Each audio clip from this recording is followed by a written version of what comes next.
Hey there, friends. I'm Katie Nolan, and this is Unsolicited Podcast Opinions, the show where you get more than my 2 cents. You get the whole damn dollar. I'm an opinionated podcast nerd whose closest friends don't listen to podcasts. Making new friends? That's hard.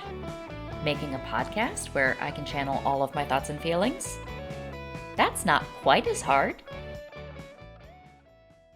I am so excited for today's episode. I'm gonna have to struggle to keep everything coherent and not just bounce from thought to thought like a rabbit on a sugar high. What's the podcast? I'll let narrator Steve Shell make the introductions. Old Gods of Appalachia is a horror anthology podcast, and therefore may contain material not suitable for all audiences. So listener discretion is advised. The series weaves together standalone stories to paint a picture of an alternative Appalachia, one that's filled with gods, monsters, tricksters, and magic. Since it launched in 2019, Old Gods of Appalachia has won multiple awards and was the first professional podcast to be nominated for a World Fantasy Award in 2022. It periodically has live shows that tour around the country, and they're coming out with a tabletop role-playing game that I am very, very excited to play. The series was co-created by Steve Shell and Cam Collins, both natives of Appalachia, and began its life as a side project, a fact which still blows my mind. Steve was a high school English teacher, and Cam a graphic designer and programmer. 4 years later, it's their full-time job. In a deeply heartfelt message at the end of episode 50, Steve says to the audience, We appreciate each and every one of you. You've given us brand new careers. You've taken what was a fun project and made it into a community. We can't express adequately the things you've made possible for two people who honestly have kind of scraped by as a public school teacher and freelance software developer and website designer for years. You guys have let us make art for a living, and we can't thank you enough for that.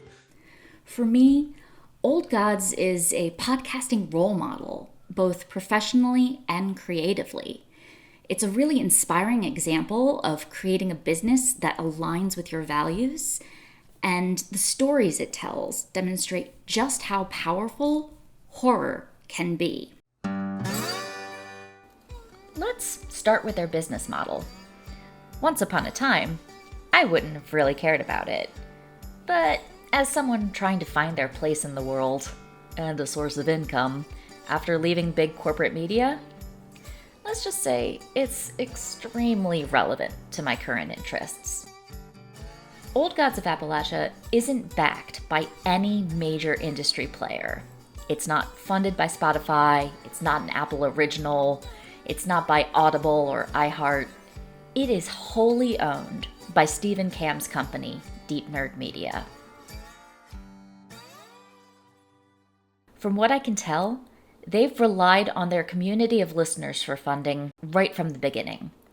Patreon has always been a core part of their business model, and they also use other listener-focused revenue streams like merch sales and live shows. They didn't start running ads until 2021, when they joined the Rusty Quill podcast network.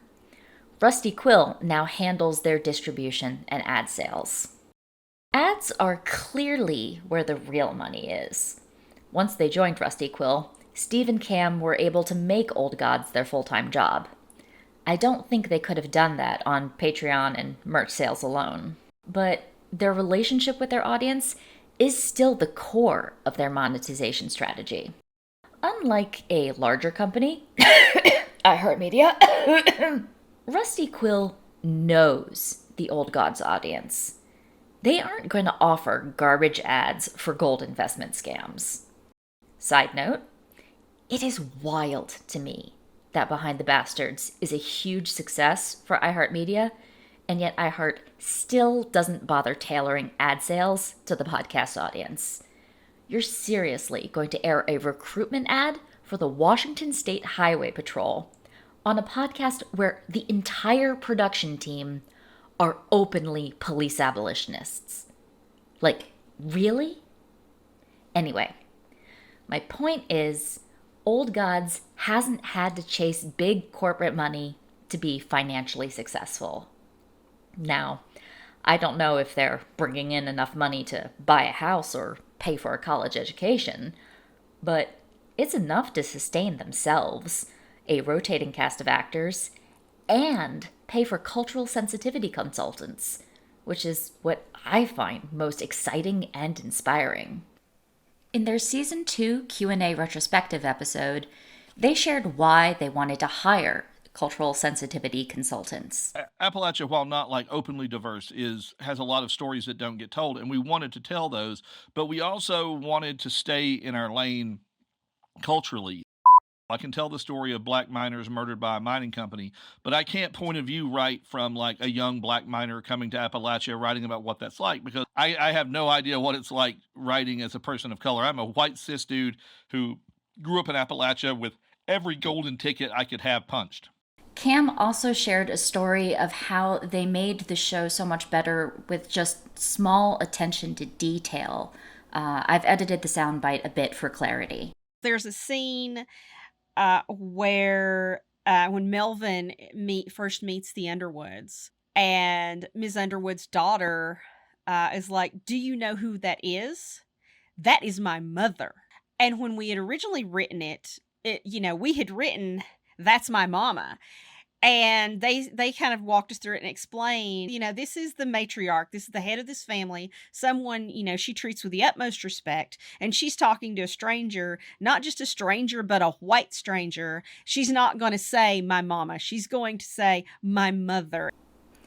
Tiny details like this may seem inconsequential if you're from the privileged group. And I certainly, as a white person, can't speak to the Black experience or how Black people might react to the story. But for me, in my experience as a white queer person, these kind of tiny details mean the world. They're a sign that the creators know that I am here and are actively welcoming me into the world they've made. I've advocated for having cultural sensitivity consultants to past employers and have had that idea shut down. When your guiding principle is profit, you're always looking to cut costs. But Steve and Cam, because they're working for themselves, they are empowered to make financial decisions that are in line with their values. Nobody does emotional labor for this show without being compensated. None of us can really opt out of the capitalist system, but I love seeing people find ways to carve out little corners of independence. And honestly, I'm not at all surprised that the best example of this independence that I've seen comes out of Appalachia. The region has a long history of fighting corporate exploitation. 10,000 miners in West Virginia led an uprising in 1921 that was practically a second civil war. And the Old Gods creators are quite open about how Appalachian history has shaped them, the stories they tell, and the very nature of the Old Gods of Appalachia series. Here's a clip from the show prologue. We grew up in the shadow of these mountains and the shadowy industries that continue to exploit and pillage a land and people who offer themselves up again and again as sacrifice. We have seen the shadows stir. We have heard the calls in the night, and this podcast is our attempt to answer them and to make sense of where we come from in the telling of these tales. Horror is the perfect vehicle for that kind of exploration. There's an entire academic field called monster theory, which studies the role monsters and horror play in society. According to Professor Liz Gloyn at the University of London, monster theory argues that monsters come into existence in order to help society articulate fears and concerns about people not belonging to the dominant group. What looking at monsters that map onto different groups of people really tells us is what kind of threat they are supposed to hold. In many stories, the monster is a threat to the status quo. Things are fine until the monster arrives. In the Conjuring films, for example, families are happy until their homes are invaded by demons. In It Follows, Jay, the main character's life, is happy until she has sex with her new boyfriend, which makes her the target of a relentless, shape-changing monster.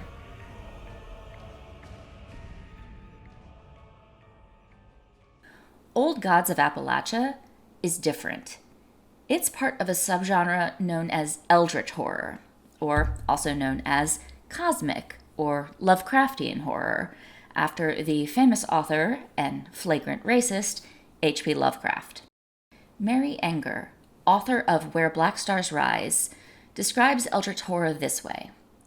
It's nature, and we're all really afraid of nature, because nature doesn't care about us and can kill us at any time. The cosmic stuff is the forces we can't control, madness, a higher power that is uncaring and unfeeling. End quote. We can see this in the very root of the term eldritch, which, as I found out with a little bit of research, was not invented by Lovecraft, but actually comes from the Middle English word for fairyland. And this makes a lot of sense. In most folklore around the world, fairies are kind of monstrous, completely alien to humanity. And fairyland itself is a pretty horrifying place to be. What Marie Enger implies, but I want to state more directly, is that in eldritch fiction, the horror is the status quo. It's not an intrusion into your life. It's a fundamental part of the world around you. Old Gods uses several narrative tools to really drive that point home. The stories are all set in the same world, the same alternative Appalachia. Even though they can stand on their own, the protagonists come up against various aspects of the same monstrous forces. The stories also jump back and forth through time, a narrative feature that Steve and Cam are extremely proud of, as they explain in the intro to the Patreon-exclusive series Blackmouth Dog. Steve and I take great pride in our nonlinear storytelling. The way our stories move back and forth in time to reveal family secrets, hidden motivations, and other dark mysteries is very intentional. This approach has its pros and cons. It really does help make the series feel appropriately mythic in scope and avoid the feeling that we're following a linear path to the defeat of all evil. So it is really cool. But it also confused the hell out of me as a first-time listener binging the entire series. It quickly builds up a huge cast of characters that I had a very hard time keeping track of, especially since my listening retention isn't great. I love audio, but I have to listen to things multiple times in order to remember anything from it. However, if you do take the time to re-listen, you are richly rewarded. I listened to the entire series several times over in preparation for this episode, and the emotional impact of each story increased with every listen as I better understood who the characters are, how they're connected, and picked up on new details due to the nonlinear storytelling that I had missed in previous listens. I also developed a much deeper appreciation for its themes. Now, Old Gods of Appalachia is about as subtle as a sledgehammer with its themes. Take this clip from the beginning of episode 42. Appalachia is a land that has seen centuries of suffering, all caused in one way or another by men. She has borne witness to some of the worst crimes that men in positions of authority inflict on those without the power to oppose them. And then there are the everyday evils that average folks who generally think of themselves as good people carry out every day. Acts of bigotry and greed, pettiness and mean-spiritedness.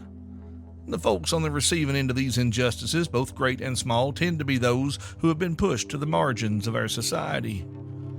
Indigenous folks, Black and brown folks, queer folks, folks whose bodies and brains work a little bit differently than most.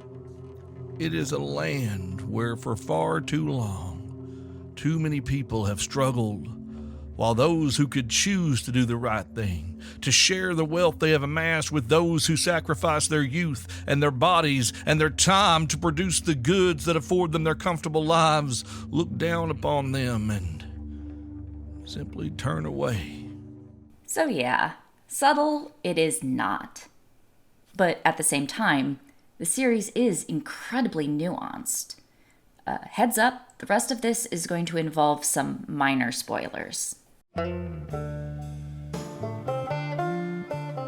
In the mythology of old gods, there are two opposing forces, the dark and the green.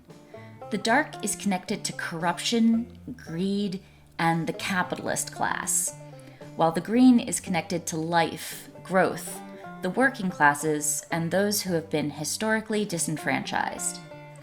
Those are the primary colors that Old Gods uses to paint a vivid, complicated, and nuanced world.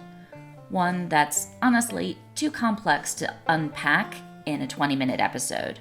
So for right now, I'm only going to focus on a few specific characters and how they relate to the theme of class conflict.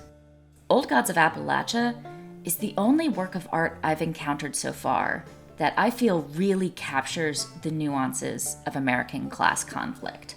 Members of the Barrow and Locke families are recurring villains throughout the various stories. They are the robber barons of yore, controlling people's lives with their heinous wealth and with dark magic. They are served by creatures called hollow men, men who have been stripped of their souls and given the power to do unimaginable violence on BNL's behalf. They are ungodly monstrosities who don't care whose lives they destroy in order to get what they want. I don't know about y'all, but it's hard for me to really wrap my mind around the wealth that people like Jeff Bezos or Mark Zuckerberg or Elon Musk have. The divide between us is so wide, it's just incomprehensible to me. So, in a weird way, the existence of magic and the monstrosity of Barrow and Locke help make that divide tangible, comprehensible for me. And as someone who prefers to look at issues through a systemic lens, I love that Old Gods doesn't settle for implicating individual evils. It also takes abstract social forces and makes them tangible, most notably through the Man from the Railroad. The Man from the Railroad has no name. He's not a representative from any particular company or railway.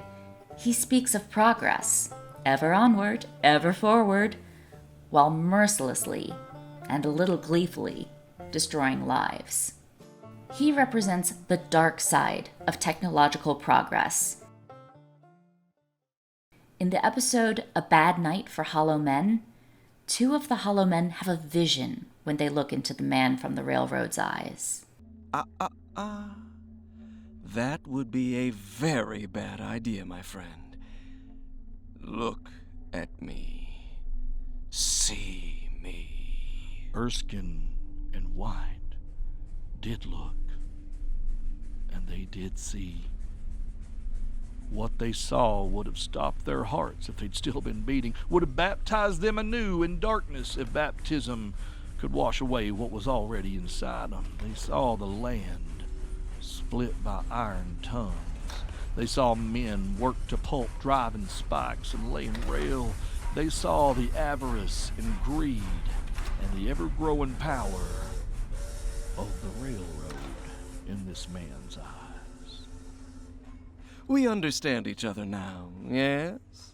The two monsters, dressed for the moment as men, nodded dumbly.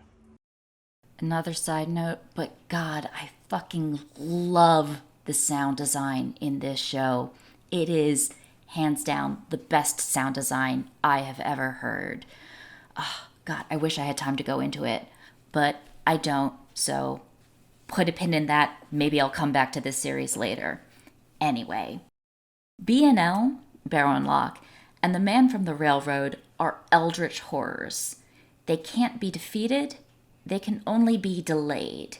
It sounds depressing, but the series is far from bleak. And I'm going to set this up with a short rant about Marvel movies, because I've got feelings. In every single fucking Marvel movie I've seen, the stakes are exactly the same.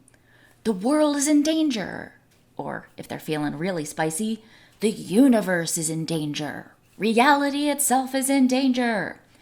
Individual characters may have their own issues, but those issues only matter because they get in the way of saving the world. This was the big problem I had with Shang-Chi and the Legend of the Ten Rings. You had this beautiful conflict about, grief and the relationship between father and children, and all of that gets resolved quickly before the climax because what actually mattered was saving the universe from monsters and not this beautiful story they had been telling up to that point. Makes me so mad. Anyway, this severely limits the way Marvel stories can end. The heroes either save the day or they don't. Or they save the day in the next fucking movie. Old Gods of Appalachia focuses on individual human stories. Will Sarah Avery escape the monsters hunting her? Will daughter Dooley escape the trap Horned Head set for her? Can Tommy Adkins escape his monstrous employer and reunite with his fiancée? They aren't stories about destroying the enemy. They're stories about surviving when the odds are stacked against you. And not just surviving, but thriving, even in a hostile world. The Underwoods are probably my favorite example of this. They're a family of African American landowners who are deeply connected to the green and have powerful magic. The KKK burns down their house, only to find it mysteriously undamaged in the light of day. B&L tries to kill them all for their involvement in union organizing, but instead lose an incredibly valuable weapon. I love them. Old Gods is a series that understands the revolutionary importance of simply being alive, and where the most important power is the ability to keep people safe. Its protagonists are sex workers with the power to protect each other from male violence, women who use both magic and legal knowledge to help people escape domestic abuse. The strongest magic is rooted in community and connection. It's a horror series that, in a weird way, makes me feel safe and powerful. I may not have magic, but I do have community. I will never have to face the dark alone. If you're interested in Old Gods of Appalachia, I recommend starting from the beginning. That's the way Steve and Cam designed the series to be consumed. However, if you're not a fan of horror, but still want to give the series a try, I recommend starting with the episode School Spirit, which stands kind of completely apart from the timeline. You get a complete story in a single episode, and it's a great example of how the creators use horror to explore themes. It should particularly resonate with anyone who lived through the Satanic Panic. If you like this episode, you'll probably like the entire series. You could also try listening to Salt of the Earth, which does take place in the main timeline, so to speak, but it is another single episode story, which explores the complexities of the relationship between labor and capital with bone-chilling horror. Now, I hope you don't mind me asking, have you subscribed to this podcast? By which I mean unsolicited podcast opinions. You won't find podcast hot takes and critical analysis like this anywhere else, and they'll be delivered straight to your podcast player of choice. And if you opt for a paid subscription, you'll also get exclusive behind-the-scenes content, even more opinions, and, most importantly of all, the warm, fuzzy glow that comes from supporting a queer, disabled artist trying to make their way through the world. Just go to unsolicitedpod.com. Share your own opinions by following Unsolicited Podcast Opinions on Instagram, or emailing me at katie@unsolicitedpod.com. Unsolicited Podcast Opinions is a twisted, unholy production of Katie Nolan Studio. It's executive produced by the beacon of light and joy known as Alicia Green. Say hi, Alicia. Hello! Take care of yourselves, friends.